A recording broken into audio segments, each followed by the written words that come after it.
नमस्ते बच्चों, कैसे हैं आप सब।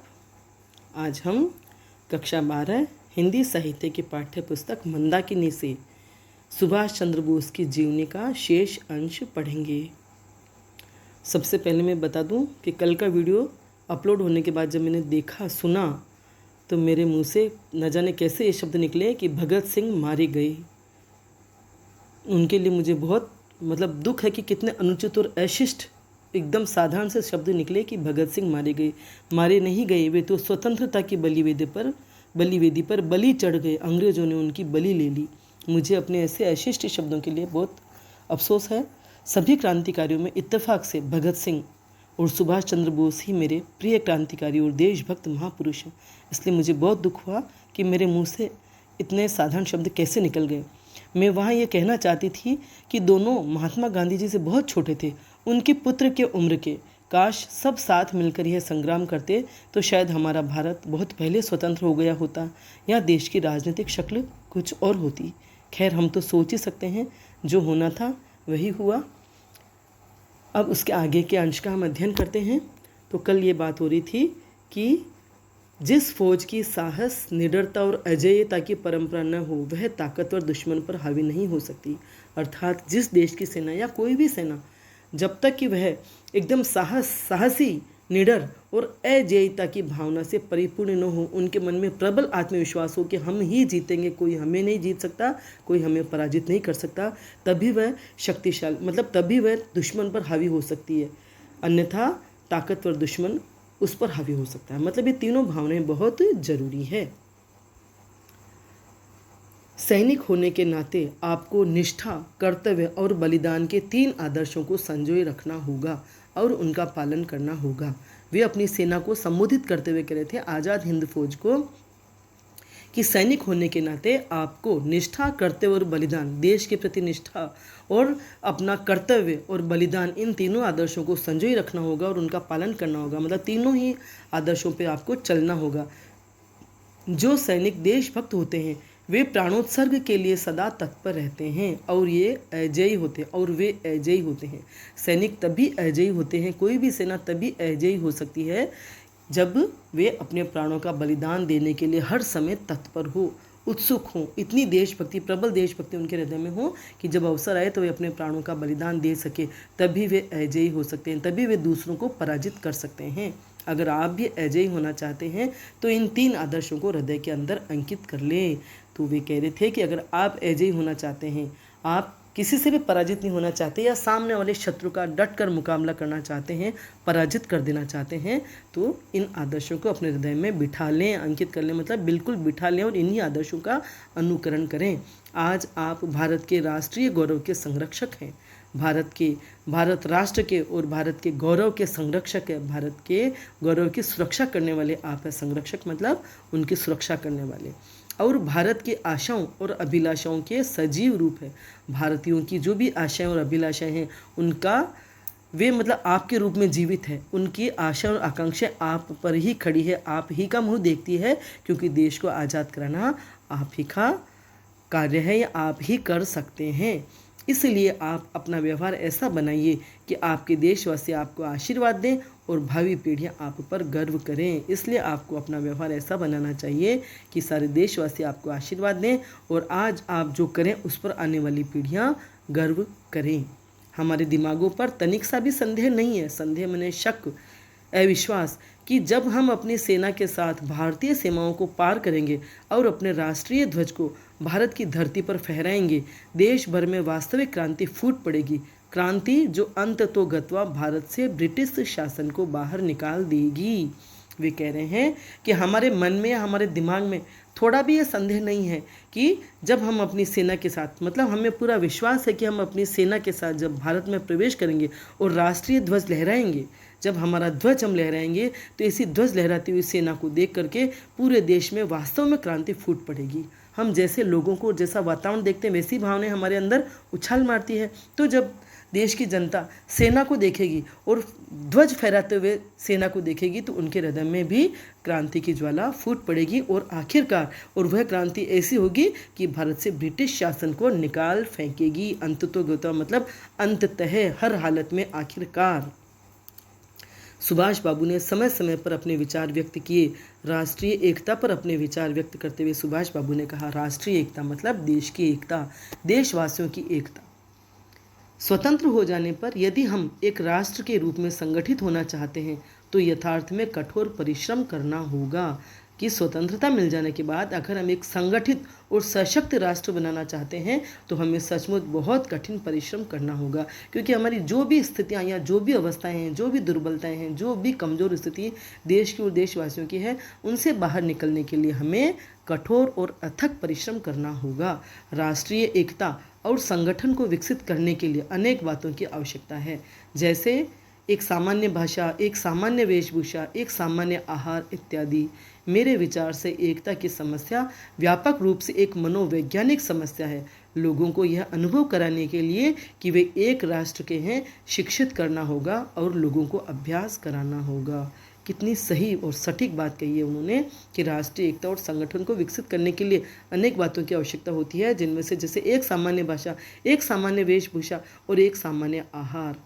कि सबकी एक भाषा हो, सबकी एक वेशभूषा हो, सबकी हर शैली, जीवन शैली एक जैसी हो तो उनमें एकता का एहसास होगा। अगर अलग अलग संस्कृतियाँ, अलग अलग विचार, अलग अलग जीवन शैली होगी तो जब वो एक दूसरे से अपने आप को अलग समझेंगे तो वे राष्ट्र को अपना कैसे समझेंगे और कैसे वो सोचेंगे कि हम इसी राष्ट्र के हैं।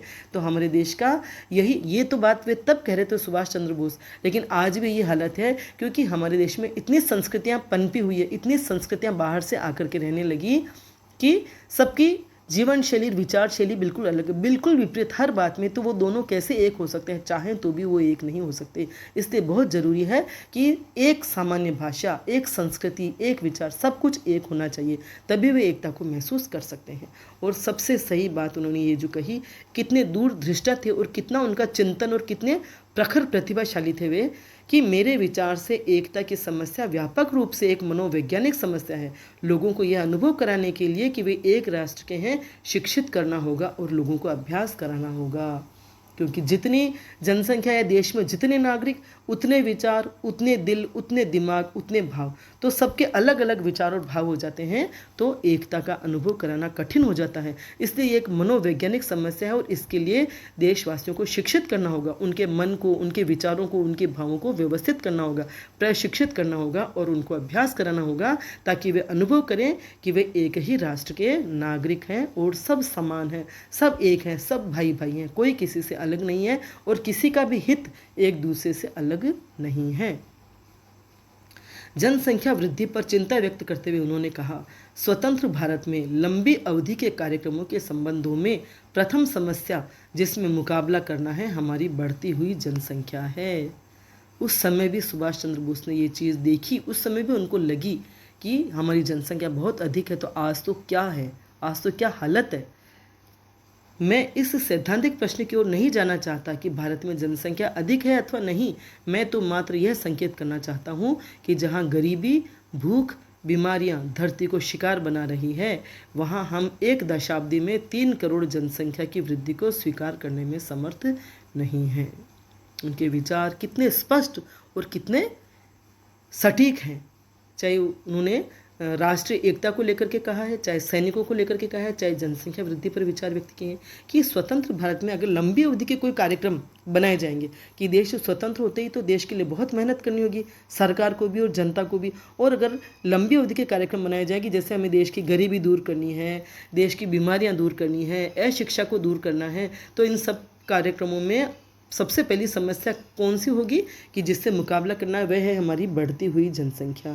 क्योंकि लंबी अवधि के कार्यक्रम, चाहे वे गरीबी दूर करने के संबंधित हो, चाहे शिक्षा, स्वास्थ्य या रोजगार के संबंध में, बढ़ती हुई जनसंख्या सभी इरादों और योजनाओं को गुड़ गोबर कर देती है। आप कल्पना कीजिए, 4 व्यक्ति जिस घर में आराम से रह सकते हैं, अगर प्रतिवर्ष वहाँ 1 या 2 सदस्य बढ़ते जाएं तो वह घर उनके लिए भी पर्याप्त नहीं होगा। प्रतिवर्ष अगर 1-1 सदस्य भी बढ़ता जाए या 2 सदस्य भी बढ़ते जाएं, जैसे किसी का विवाह हो जाता है तो लड़के का विवाह होता है तो पत्नी घर में आएगी, फिर बच्चे भी होंगे, तो इस तरह से वह घर उनके लिए पर्याप्त नहीं होगा। या तो उनको घर बड़ा लेना पड़ेगा या घर के कुछ सदस्यों को बाहर निकलना पड़ेगा, या फिर वहीं कष्ट पाते हुए, दुख पाते हुए रहें। यही स्थिति देश के साथ है। हमारा भूभाग तो निश्चित और सीमित है, उसे न तो बढ़ाया जा सकता है और न देशवासियों को देश से निकाला जा सकता है। हाँ, ये हो सकता है कि चीन और पाकिस्तान की तरह पड़ोसी देशों की ज़मीन हड़पने का प्रयास किया जाए, जो हमारी संस्कृति नहीं है, जो भारत की संस्कृति नहीं है। तो एक ही उपाय है कि जनसंख्या पर नियंत्रण किया जाए। हम इस बाबत तो सोचते नहीं हैं, देश पर, सरकार पर इल्ज़ाम लगाते हैं कि रोज़गार नहीं देता ये देश या ये सरकार, हमें रोज़गार नहीं देती, अस्पताल नहीं खोलती, स्कूलें नहीं खोलती। क्या परिवार की वृद्धि हो जाने पर संतानें पिता पर इल्ज़ाम लगाती है कि खाना नहीं देते, पढ़ाई नहीं करने देते या इलाज नहीं कराते? तो इन सब मामलों में देशवासियों को शिक्षित करने की आवश्यकता है। तो फिर हम देश से शिकायत क्यों करते हैं?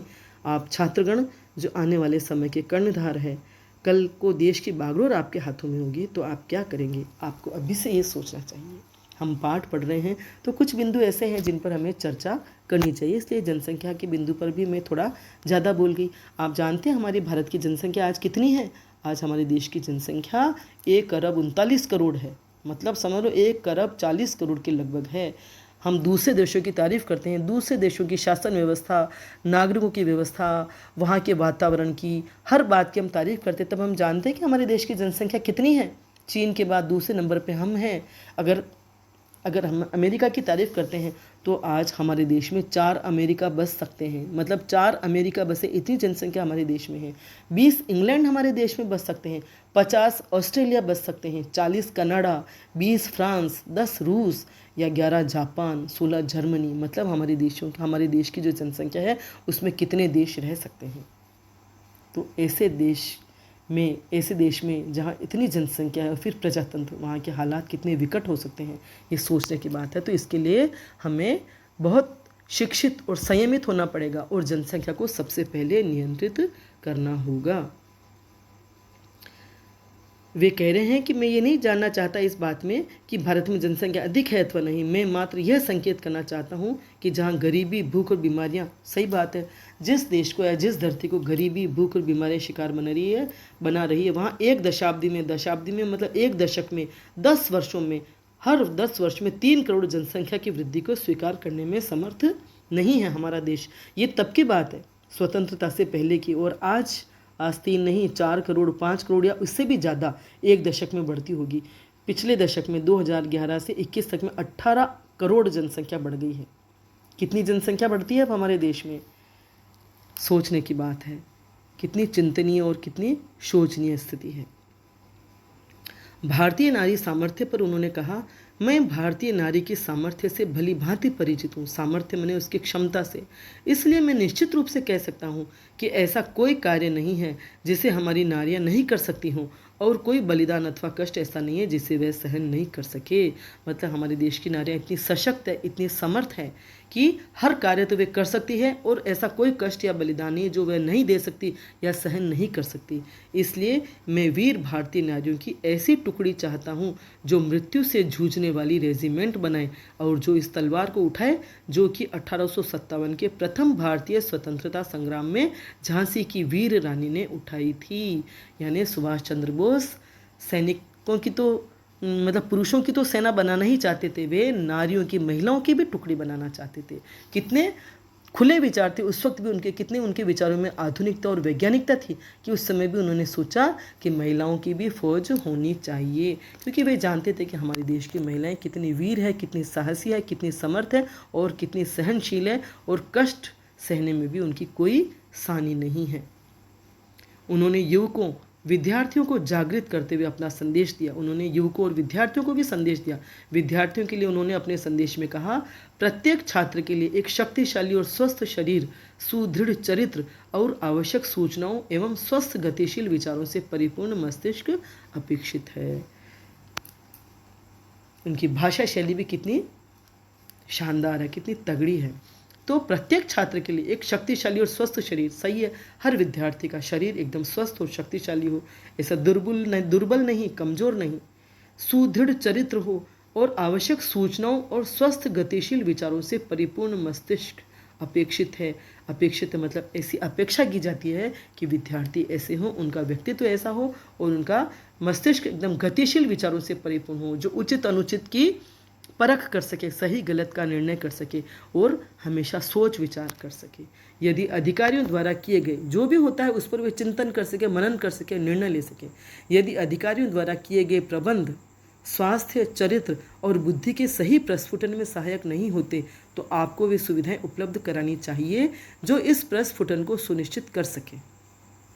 वे कह रहे हैं कि यदि स्कूल में अधिकारियों द्वारा, आप स्कूल, कॉलेज, विश्वविद्यालय जहाँ पर भी हैं वहाँ अगर अधिकारियों द्वारा ऐसे प्रबंध नहीं किए गए हों जो आपके स्वास्थ्य को, आपके चरित्र को और आपकी बुद्धि का सही विकास कर सकें, तो आपको स्वयं ये सुविधाएं उपलब्ध करानी चाहिए जो इस विकास को सुनिश्चित कर सकें कि आपका स्वास्थ्य, आपका चरित्र और आपकी बुद्धि सही दिशा में विकास करेंगी। और यदि अधिकारी इस दिशा में आपके प्रयत्नों का स्वागत करते हैं तो बहुत ही अच्छी बात है, लेकिन अगर वे नहीं करते हैं, इस ओर ध्यान नहीं देते हैं या आपकी परवाह नहीं करते हैं तो उन्हें छोड़ दो और आप अपने रास्ते जाओ। आपका जीवन आपका अपना है और इसके विकास का उत्तरदायित्व दूसरों से ज़्यादा आपके ऊपर है। तो वे कह रहे हैं कि अगर स्कूल की व्यवस्थाएं ऐसी नहीं है तो आपको अपने जीवन के बारे में स्वयं सोचना पड़ेगा, क्योंकि जीवन आपका अपना है। इसलिए आप अपने जीवन के लिए दूसरों को दोषी नहीं ठहरा सकते। खुद को ही जिम्मेदारी उठानी होगी कि मैं कैसे स्वस्थ रहूं, कैसे मेरा चरित्र दृढ़ हो और कैसे मेरा मस्तिष्क विचारशील हो। हमें अपने व्यक्तित्व का विकास स्वयं के बलबूते करना होगा। विद्यार्थियों को राजनीति में भाग लेने के लिए भी उन्होंने प्रेरित किया कि राजनीति में भाग लेने के लिए भी उन्होंने प्रेरणा दी विद्यार्थियों को। मैं नहीं समझ पाता हूँ कि राजनीति में भाग लेने पर विशेष पाबंदी क्यों लगाई जाए, जबकि सामान्य रूप से राष्ट्र कार्य में भाग लेने पर कोई पाबंदी नहीं लगाई जाती। वे कहते हैं कि मुझे ये बात नहीं समझ में आती कि राजनीति में भाग लेने पर क्यों पाबंदी लगाई जाती है। अगर राष्ट्र के हर कार्य में विद्यार्थी भाग ले सकता है तो राजनीति में भी वो भाग ले सकता है। सारे राष्ट्र कार्य पर पाबंदी की बात तो मेरी समझ में आती है, किंतु मात्र राजनीतिक कार्य पर पाबंदी निरर्थक है। मतलब जब और किसी कार्य पर पाबंदी नहीं है तो राजनीतिक कार्यों पर पाबंदी क्यों लगाई जाए। निरर्थक है, मैंने वह बेकार है, पाबंदी लगाना बेकार है, अर्थहीन है। एक पराधीन देश में यदि समस्याएं मूलतः राजनीतिक समस्याएं तो सारे क्रियाकलाप भी वास्तव में राजनीतिक ही हैं। किसी भी स्वाधीन देश में राजनीति में भाग लेने के लिए प्रेरित किया जाता है क्योंकि विद्यार्थियों में से ही राजनीतिक विचारक और राजनीतिज्ञ उत्पन्न होते हैं।